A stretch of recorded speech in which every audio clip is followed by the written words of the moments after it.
Something is fundamentally broken in the world of virtual reality.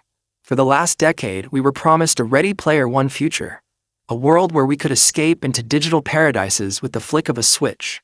But as we sit here in April 2026, the hype has hit a wall. We've seen the layoffs at Reality Labs, the $60 billion losses, and the lukewarm reception to the Apple Vision Pro's wait. The metaverse, as we knew it, is dead. But in its ashes, a new monster is being born. Deep inside Meta's Griffin Project Labs, the rules are being rewritten. We aren't just looking at another headset. We are looking at Meta Quest 4. The device Mark Zuckerberg is betting his entire empire on to kill the smartphone once and for all. If you think the Quest 3 was a big jump, you have no idea what is about to hit the US market.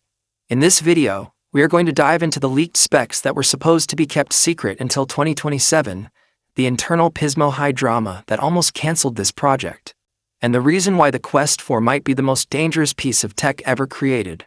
To understand the Quest 4, you have to understand the panic that gripped Meta in early 2026. Apple's Vision Pro 2 had just dropped, and for the first time, Meta looked cheap. The Quest 3 was a gaming toy. The Vision Pro was a spatial computer. Zuckerberg knew that to survive, the Quest 4 couldn't just be good enough for VR chat. It had to become a professional-grade tool. This led to the birth of Project Griffin. The leaked roadmaps from April 2026 show a device that has been completely hollowed out and rebuilt. The centerpiece? The Snapdragon XR2 Gen 3. This isn't just a spec bump. This chip features Qualcomm's custom Orion architecture, the same DNA found in high-end laptops. We are talking about a 40% jump in GPU performance and a neural processing unit.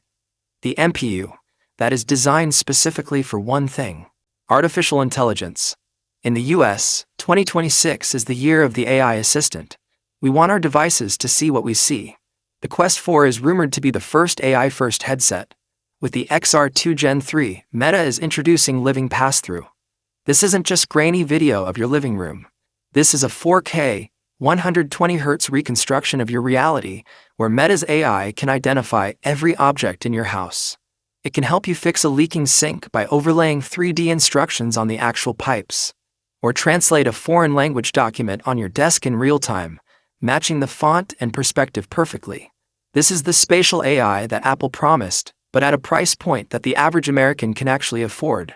But let's talk about the display, because this is where the most heated internal battles happened. The Pismo High prototype, which was rumored to be the Quest 4 Pro, featured micro-OLED panels from BOE.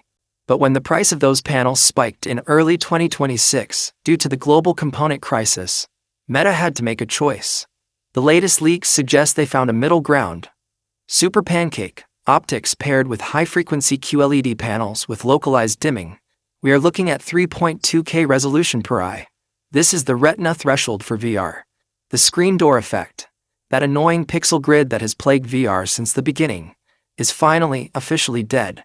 When you put on the Quest 4, your brain will struggle to distinguish between the digital window and the physical world. The design of the Quest 4